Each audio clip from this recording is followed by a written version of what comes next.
మండల కేంద్రంలోని JNC RNC కాలనీలో ప్రభుత్వాలు నిర్మించే డబుల్ బెడ్రూమ్లని వెంటనే పంపిణీ చేయాలని సిపిఎం పార్టీ ఆధ్వర్యంలో రుద్రు తహసీల్దార్ కార్యాలయం ఎదుట ధర్నా నిర్వహించి వినతి పత్రం అందజేస్తూ ఉన్నాం. ప్రభుత్వం డబుల్ బెడ్రూమ్లు కట్టడానికి చాలా సంవత్సరాల సమయం పడుతుంది. గత 8-9 సంవత్సరాలు నిర్మిస్తూనే ఉన్నారు. కానీ ఈ నిర్లక్ష్యం మూలంగా డబుల్ బెడ్రూమ్లు ఆలస్యం కావడంతో ఈ ఇబ్బందులు వస్తూ ఉన్నాయి. డబుల్ బెడ్రూమ్లు నిర్మించే విషయంలో ప్రభుత్వం ఎందుకు నిర్లక్ష్యం చేస్తుందో, ఎందుకు ఆలస్యం చేస్తుందో అర్థం కావడం లేదు. స్థానిక సీనియర్ ఎమ్మెల్యేగా ఉన్నటువంటి పోచారం శివరాజరెడ్డి గారు ప్రభుత్వ సలహాదారుడుగా ఉన్నారు.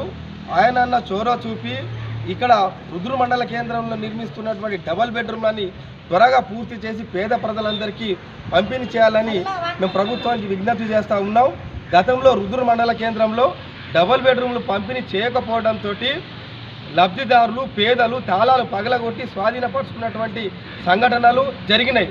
ఇప్పటికైనా ప్రభుత్వం కళ్ళు తెరిచి ప్రజలకు కోపం వచ్చేదాకా దీని తాళాలు పగలగొట్టి స్వాధీనపరుచుకునేటువంటి పరిస్థితి తెచ్చుకోవద్దని ప్రభుత్వానికి హెచ్చరిస్తూ ఇప్పటికైనా పేద ప్రజలు అర్హులైనటువంటి పేదలందరికీ డబుల్ బెడ్రూమ్లను పూర్తి చేసి పంపిణీ చేయాలని సిపిఎం పార్టీ తరఫున ప్రభుత్వానికి స్థానిక ఎమ్మెల్యే గారికి అధికారులకి విజ్ఞప్తి చేస్తూ ఉన్నాం.